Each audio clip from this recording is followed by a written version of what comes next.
a Toledo native who came back home to continue his football career. I'm Kel Gill with what makes this running back so special. On this UT10 Extra, we're traveling to Adams Street to visit Fowl and Fodder downtown. COVID vaccines. I'm Lexi Amaras. More about the on-campus vaccine clinic. Your news in 10 minutes starts now.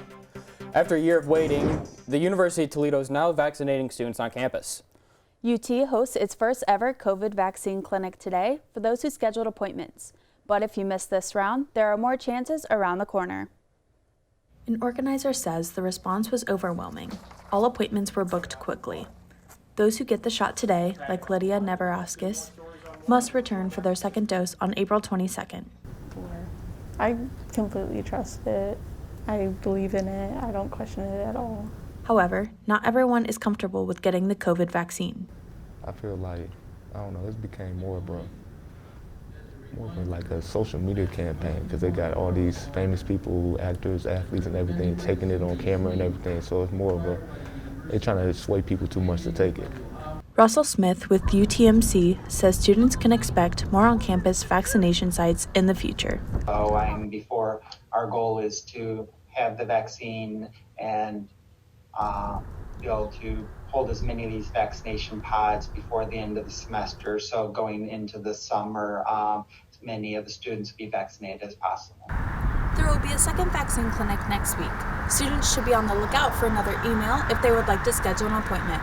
Smith says if you are looking to get the vaccine, then make sure you schedule an appointment as soon as the next availability opens. The vaccine clinic is today from 5 to 9 p.m. at Savage Arena for those who scheduled an appointment.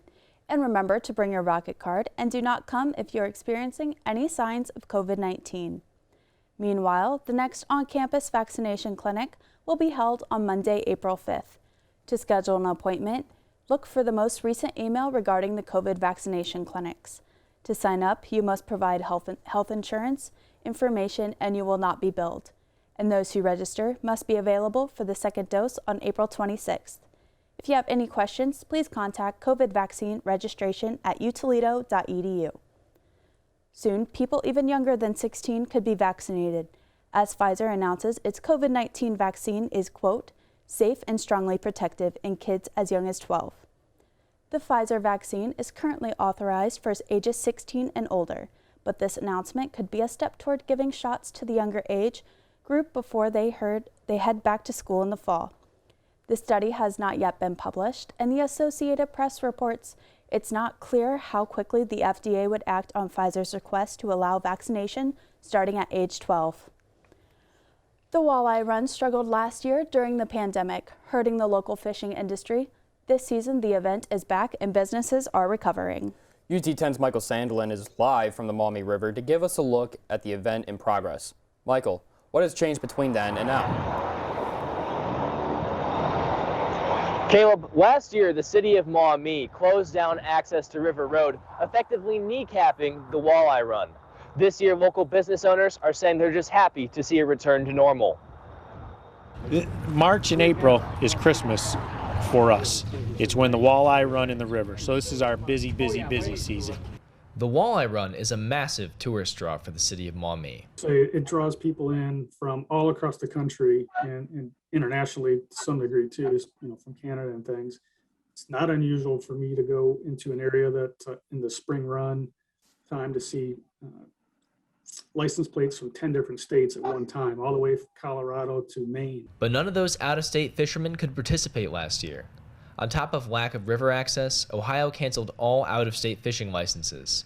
Mario Campos is the owner of Maumee Bait and Tackle, and he says that decision hurt his business badly and had to lean into local customers to keep his business afloat. It about cut our throat. Yeah, the Maumee River Walleye Run is a world-renowned fishing phenomenon. But this year, the state reopened out-of-state licenses and Maumee reopened River Road, and the fishermen are happy to be back. The fish are in and people are catching them, no doubt, but we're ready to go. For Campos, his business has completely turned around and he's even seeing an influx of new customers. Oh man, it's going gangbusters. You can see our cleaners are busy. We've got 2 fish cleaners. The fish are in the river, the fish are biting, the sun's shining. I mean, things are real good. Business is great. And the effects of the Walleye Run's return go beyond the water. Local restaurants and hotels also see boosts in business from the Walleye Run's return.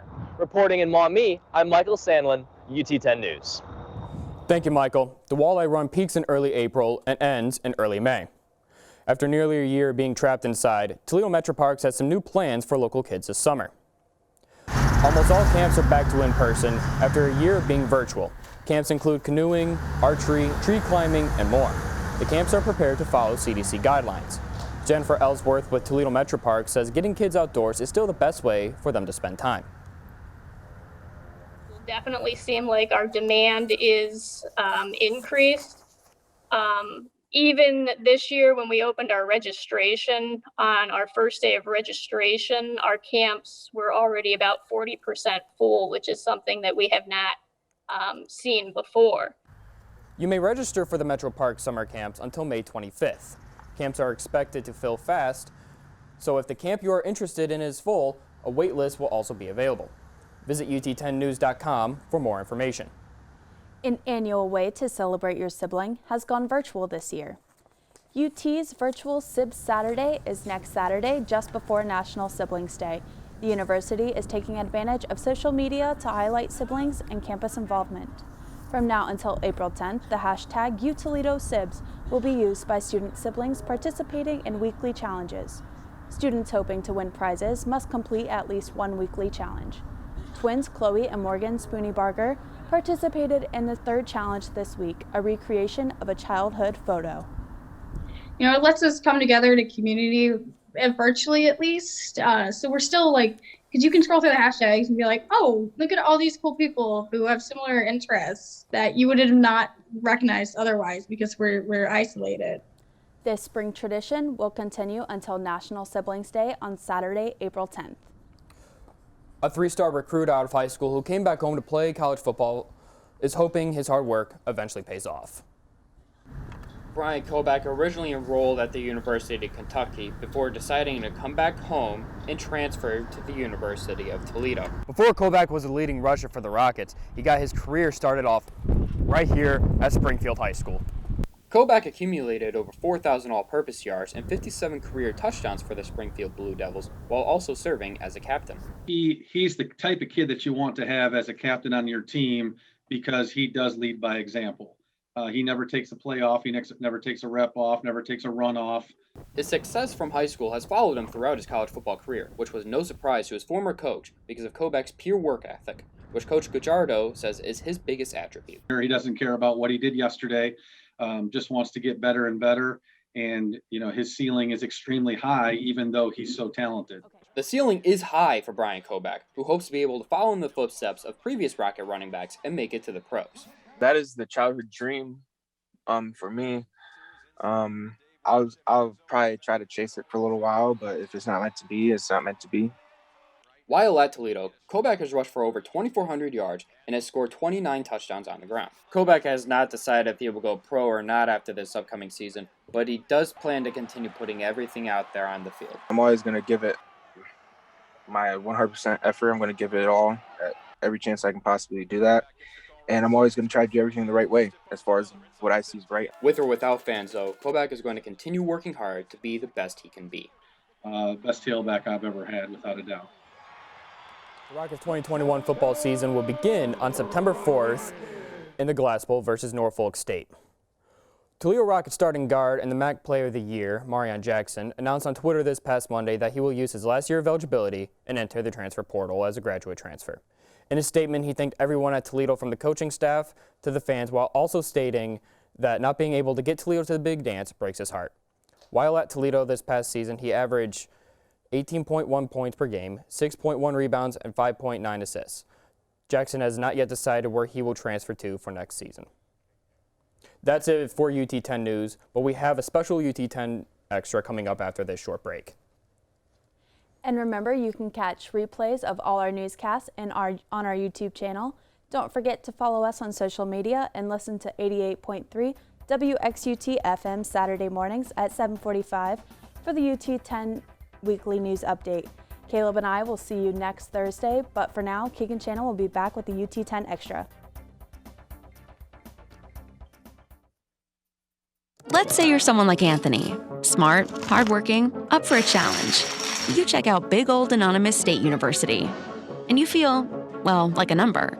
Then you do a 180. You visit the tiny technical school in your neighborhood. But now you start thinking they may not have the majors, research, technology, and experiences that you're sort of expecting. And then you check out U Toledo. You meet a professor, and she tells you about the clinical experience you'll get right here at the University of Toledo. Welcome to this UT10 Extra. I'm Keegan Shannon. For today's restaurant review, I took a trip down Adams Street to visit Fowl and Fodder downtown. This place has a growing reputation for their central location, eccentric menu, and relaxed atmosphere. Fowl and Fodder downtown is a community-based, locally sourced, scratch-made kitchen. And we try to keep things as local or as regionally based as we possibly can, whether that's bringing in local artists, local vendors, or just really supporting our neighbors here. We just really want this to be a welcoming place and be as local as possible. Since its opening, the restaurant has become a unique force to be reckoned with in the Glass City. We're really trying to revolutionize food in the 419. That's a mission of Fowl and Fodder downtown. We also have the new duck egg hash, which is really interesting, and a patron has told me, you know, it's a 12 out of 10, so that's something that's very popular as well.